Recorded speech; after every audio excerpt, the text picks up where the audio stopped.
Қарағанды облысында ағымдағы жылы біз шамалы жұмыстың форматын өзгерттік.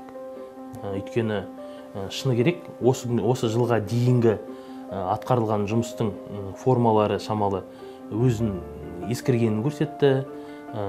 Олар қазіргі талаптарға, мүмкін қазіргі пандемия жағдайындағы осы біздің жамағаттың, оның ішінде жатағым өкілдерінің арасындағы жұмыстарға бір тиімділігін жоғалтқан секілді болды да.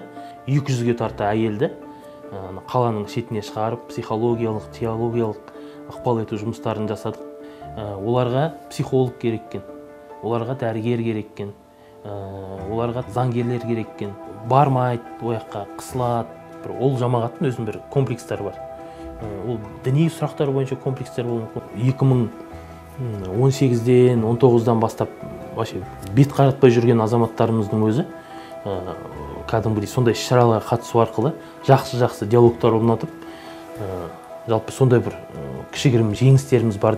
Біз тек қана еркектерге пайдаланған жұмыстың форматында әйелдерге пайдаланып, негізі қателеспіз. Бұл жерде басқа форматта жұмыс істеу керек екен. Топтық формат, психологиялық, көп әйелдерде, діни әйелдерде жалпы діни бір қатып қалған ешқандай фундамент жоқ. Байқағаным. 1-2%-інде бар шығар, бір араб тілін біліп, бір қатты бір фанатичный дінге бір кіріп кеткендер. Көбісі даже ниқаб киіп, сөйтіп жүргенмен де діни бір қатты бір ондай бір ұстанымдар жоқ. Бәрінде психологиялық проблема керек екен. Сондықтан бұл жұмысқа теолог емес, көбінесе әйелдер мен психолог тарту керек. Болашақта теологиялық ықпал етудің негізгі жұмыс формасы сол топтық іс-шаралар болады деп ойлаймын.